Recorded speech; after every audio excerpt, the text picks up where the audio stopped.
போராட்டம் போராட்டம் போதை ஒழிப்பு போராட்டம் தமிழக அரசே நடைமுறைப்படுத்தி மனிதநேய மக்கள் கட்சியின் ஆர்ப்பாட்டம் போராட்டம் இது போராட்டம் போதை ஒழிப்பு போராட்டம் தமிழக அரசே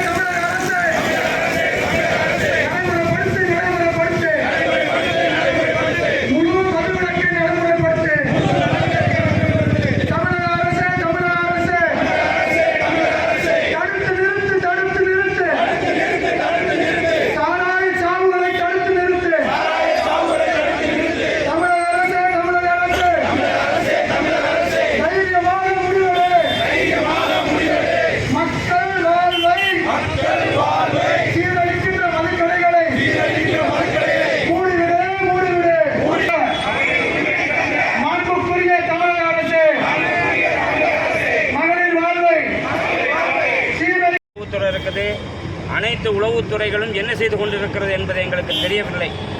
தமிழகத்தில் பூரண மதுவிலக்கு 1937 71 வரைக்கும் நம்ம நாட்டில் பூரண மதுவிலக்கு இருந்திருக்காது. ஆனால் 71 தான் டாக்டர் கலைஞர் அவர்கள் ஆட்சி முதலமைச்சராக வரும்போது அது நடைமுறைப்படுத்தப்படுகிறது, மதுக்கடைகள் திறக்கப்படுகிறது.